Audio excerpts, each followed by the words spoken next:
Maria nunca imaginou que voltaria a ter medo do silêncio. Mas naquela manhã de segunda-feira, quando entrou no quarto do filho e encontrou Joaquim, 6 anos, sentado na cama, sorrindo para o nada, o silêncio se tornou seu pior inimigo. Ele não piscava, não se mexia. Parecia ouvir alguém que só ele conseguia ver. "Filho", sussurrou ela, "o que você está olhando?" Joaquim virou devagarinho a cabeça para a mãe, com um brilho estranho nos olhos, e disse a frase que mudaria para sempre a vida daquela família: "Mamãe, eu falei com Jesus no céu." Maria engoliu seco. "O quê?" Joaquim continuou, tranquilo demais. "Eu fui lá, ele me chamou e disse que precisava conversar comigo. Ele falou como se estivesse contando que viu um desenho novo, não algo impossível." Maria sentiu o coração parar. "Quando, filho?" Joaquim respondeu. "Hoje de madrugada. Quando eu dormi, meu corpo ficou aqui, mas eu subi." A mãe tentou não entrar em pânico.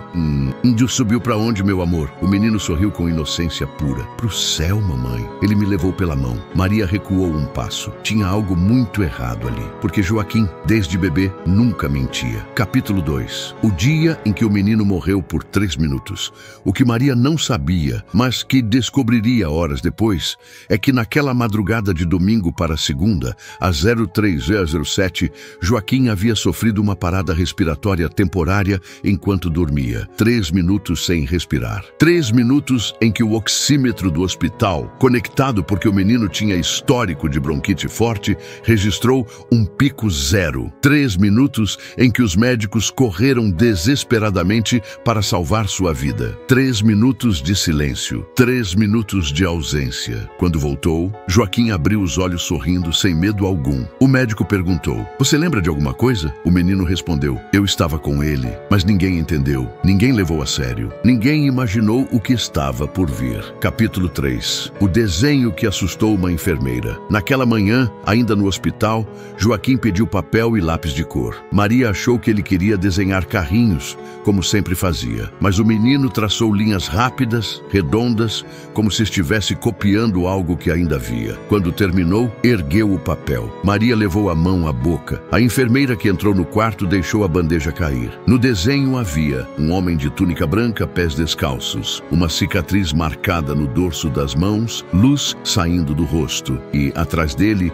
uma construção enorme em forma de círculo, como um portão de ouro. A enfermeira murmurou: Esse é Jesus?" Joaquim assentiu. "Ele estava assim mesmo. E me levou lá atrás daquele portão." Maria tentou respirar. "Que portão é esse, filho?" Joaquim respondeu sem hesitar: "O portão que separa quem volta de quem fica para sempre." A enfermeira saiu apavorada. Capítulo 4. O recado. Mais tarde, enquanto Maria trocava a roupa do filho, Joaquim segurou a mão dela. "Mamãe, posso contar o que ele me disse?" Maria se ajoelhou na frente do garoto. "Pode, meu amor." Joaquim respirou fundo, como se estivesse carregando um peso enorme nos ombros pequeninos. "Ele disse que me mandou de volta porque eu tenho que avisar." Maria se arrepiou inteira. "Avisar? O quê?" Joaquim arregalou os olhos, como se revivesse a cena, e disse que o tempo da tristeza das pessoas está acabando, mas antes de acabar, vai ter um susto grande, um susto do mundo inteiro. Maria sentiu uma dor no peito. "Susto como, filho?" O menino inclinou a cabeça, pensativo. "Ele disse que não posso falar tudo agora, mas ele vai vir falar comigo de novo." Capítulo 5. O susto na cozinha. 2 dias depois, já em casa,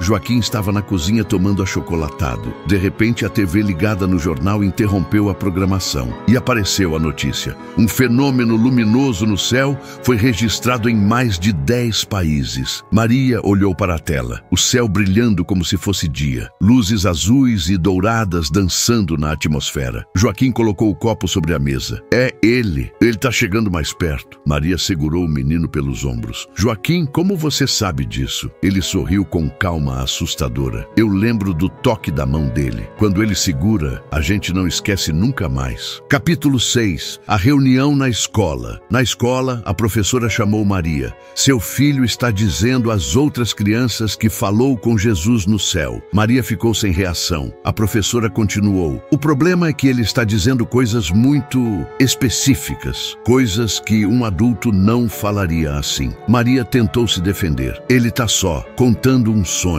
Mas a professora entregou um papel, um desenho feito por Joaquim na sala. Era o mapa do mundo. com um círculo enorme e luminoso sobre o Atlântico. E uma frase escrita com caligrafia infantil: ele vai aparecer onde todo mundo consiga ver. Maria quase desmaiou. Capítulo 7. A visita da repórter. Dias depois, o vídeo do primeiro desenho, filmado pela enfermeira, vazou. A mídia enlouqueceu. Religiosos chamaram Joaquim de criança profeta, escolhido, mensageiro, criança do milagre. Uma repórter apareceu na porta da casa. Senhora, queremos ouvir a história do seu filho. Isso está comovendo o Brasil inteiro. Maria fechou a porta, mas Joaquim apareceu atrás dela. Mãe, deixa. Como assim, deixa? O menino olhou para o céu. Ele disse que seria assim. Ele disse que quando aparecessem as primeiras luzes, as pessoas iam procurar. E completou: e que eu tenho que falar. Capítulo 8. O dia em que o menino parou o Brasil. A entrevista foi gravada no quintal. O menino estava sentado numa cadeira pequena, balançando os pés. A repórter perguntou: Joaquim, você disse que foi ao céu. O que você viu lá? Ele respondeu: vi flores que cantam, vi gente que sorri sem mexer a boca, vi um rio de luz e vi ele. Ele quem? Jesus. A repórter trêmula perguntou: e ele falou com você? Joaquim assentiu. Ele disse que o mundo está com medo, mas ele vai voltar antes do medo ficar maior. E que eu precisava avisar as pessoas que ele não esqueceu de ninguém. A repórter ficou muda. Joaquim completou: ele disse que já está vindo. Capítulo 9. O dia da prova. Uma semana depois, o Brasil inteiro assistiu ao fenômeno ao vivo. As nuvens se abriram. Um feixe de luz dourada atravessou o céu, sem barulho, sem explosão, sem explicação. Milhares gravaram. Milhões comentaram. Joaquim estava sentado no sofá, olhando para cima, como se estivesse conversando com alguém que a câmera não via, e murmurou. Ele disse que o susto começou, mas que depois do susto vem a paz. Maria abraçou o filho. Paz como, filho? Joaquim suspirou. Ele disse que vai ser uma luz tão grande que ninguém mais vai duvidar. Capítulo 10. A última mensagem. Às 3:07 da madrugada seguinte, Joaquim levantou novamente da cama. Maria acordou com o barulho. Foi até o quarto. O menino estava de pé, olhando para o teto. O ar parecia mais quente, mais leve. Filho, quem tá aí? Joaquim sorriu. Um sorriso tão puro que Maria chorou. Mamãe, ele disse que está chegando, que não vai demorar e que a gente tem que parar de ter medo, porque ele nunca abandonou ninguém. Maria caiu de joelhos. Joaquim se virou para ela e completou com voz suave: Jesus disse que eu voltei só para lembrar vocês disso. Só para dizer que ele é real e que ele vem logo. E o quarto inteiro se encheu de um cheiro doce de jasmim, sem vento, sem janela aberta, sem explicação. Maria abraçou o filho e pela primeira vez acreditou. Capítulo 11. A prova que ninguém conseguiu explicar. Depois daquela madrugada, algo começou a acontecer com Joaquim. Não era nada assustador, era diferente. Objetos metálicos ficavam levemente quentes quando ele tocava. Pessoas relatavam sentir uma paz profunda ao conversar com ele. Cachorros e gatos do bairro simplesmente o seguiam sem motivo. E o mais estranho, a luz da casa parecia ficar mais brilhante quando ele entrava em um cômodo. Os eletricistas vieram 2 vezes. Não encontraram nada. É coisa da rede elétrica, disseram. Mas Maria sabia. Não era. O fenômeno mais impressionante aconteceu no domingo seguinte, durante o café da manhã. Joaquim pediu para a mãe colocar um copo de água na mesa. Ele tocou no copo. A água começou a brilhar por alguns segundos, como se tivesse partículas douradas dançando dentro dela. Maria quase derrubou o prato. Joaquim, o que é isso? Ele respondeu como se fosse óbvio. É só para mostrar que ele está comigo. Capítulo 12. A revelação proibida. Na semana seguinte, Joaquim começou a acordar no mesmo horário, 03:07 da madrugada. Sempre o mesmo minuto, sempre o mesmo silêncio antes. Maria passou a dormir na porta do quarto do filho. Uma dessas madrugadas, ela ouviu o menino conversando sozinho. Ao abrir a porta, congelou. Joaquim estava sentado no chão, de olhos fechados, sorrindo, com uma postura que não parecia a de uma criança. Parecia uma profunda contemplação. Ele abriu os olhos. Ah, mamãe, ele acabou de ir embora. Maria sentiu o mundo girar. Ele esteve aqui? Joaquim assentiu com um sorriso calmo. Ele me mostrou uma coisa importante, mas eu ainda não posso falar para todo mundo. Ele disse que existe tempo de plantar e tempo de revelar. Maria respirou com dificuldade. E o que ele mostrou, filho? Joaquim olhou para a janela. O que vai acontecer com o mundo quando ele vier? A mãe quase caiu. Mas o que vai acontecer? Joaquim respondeu. Vai ser bonito, mas antes vai balançar tudo. As pessoas vão se assustar, porque sempre se assustam quando não conhecem a luz. E completou, numa voz tão serena que Maria sentiu paz e medo ao mesmo tempo. Mas ele disse que a luz vence, sempre vence. Capítulo 13. O encontro no shopping. A história já estava no país inteiro. Onde Joaquim fosse, alguém gravava. Alguém pedia foto. Alguém pedia para ele tocar na mão. Alguém dizia que queria um milagre. Maria evitava sair de casa, mas precisava comprar roupas novas para o menino. No shopping, aconteceu algo que ganhou mais de 10 milhões de compartilhamentos. Uma senhora muito idosa, andando com muita dificuldade com uma bengala, reconheceu Joaquim. Ela se aproximou chorando. Meu filho, meu neto morreu. Eu sinto tanta saudade, tanta... Antes que Maria pudesse afastá-la, Joaquim tocou na mão da senhora. No mesmo instante, a mulher caiu de joelhos, chorando como criança. Eu senti meu netinho. Por um segundo, eu senti ele aqui. As câmeras gravaram tudo. A mídia explodiu. Especialistas tentaram explicar, mas não havia explicação. Capítulo 14. A profecia das 2 noites. Numa das madrugadas de 03 a 07, Joaquim acordou a mãe. Mamãe, ele disse que agora eu posso contar uma coisa. Maria engoliu seco. O quê? O menino falou, olhando para a parede como se lesse algo invisível. Vão ter 2 noites iguais. 2 noites que não vão parecer noite. Ele disse que vão achar que é um erro do céu, mas é ele se aproximando. Maria quase desabou. Como assim? 2 noites iguais? Joaquim explicou. 2 noites sem escuridão, 2 dias sem sol. A mãe ficou estática. Filho, isso é possível? É sim. Ele disse que o céu sabe obedecer quando o Criador manda. E completou. Ele disse que não é para ter medo quando isso acontecer, porque vai ser o sinal de amor dele. Capítulo 15. O dia em que o céu errou 3 meses depois. O Brasil inteiro acordou assustado. Às 02h27 da madrugada,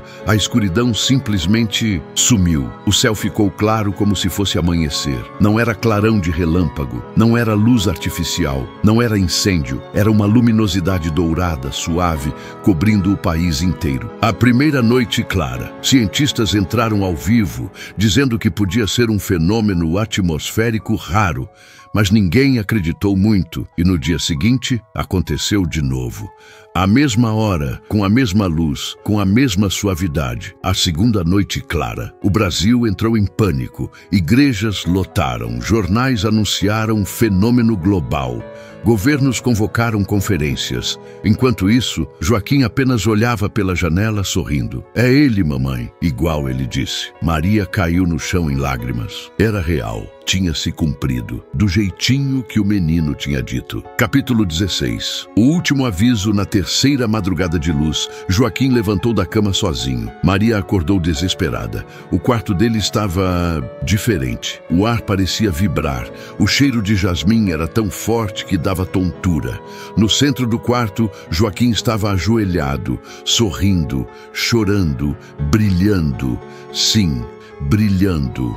Uma luz suave pulsava na pele dele, como se estivesse refletindo algo invisível. Filho, o que está acontecendo? Maria gritou. Joaquim a olhou e disse a frase mais poderosa desde o início de tudo. Mamãe, ele não vem um dia, ele vem quando as pessoas estiverem prontas. E ele disse que agora falta pouco, muito pouco. Maria desabou. O menino levantou-se e caminhou até a janela. Ele disse que a humanidade vai ver o impossível.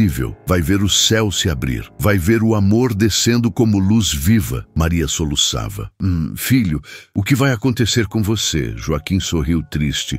Eu só vim para avisar, mãe. Depois, meu caminho é outro. Mas ele prometeu que não vou te deixar sozinha. Maria o abraçou com todas as forças. E então, o quarto inteiro explodiu numa luz branca tão intensa que ela precisou fechar os olhos. Quando abriu, Joaquim estava deitado, dormindo, sereno, sem brilho, sem fenômenos. Apenas um menino de 6 anos novamente, com um pequeno sorriso no rosto. rosto. Capítulo 17. Epílogo. O dia que a humanidade nunca esqueceu a história se espalhou pelo mundo. O fenômeno das 2 noites claras virou o documento oficial da NASA. Vários países registraram luzes semelhantes em seus céus, mas o mais impressionante, milhões de pessoas tiveram sonhos idênticos durante aquelas madrugadas. Sonhos de paz, luz, perdão, presença, silêncio confortador. Muitos relataram sentir alguém segurando a mão deles, assim como Joaquim tinha sentido. E o menino, Joaquim, continuou sua vida. Mas de vez em quando, ele olhava para o céu e sorria como quem reconhece um amigo chegando de longe, porque ele sabia e dizia baixinho: ele está vindo. Se essa história te tocou, inscreva-se no canal.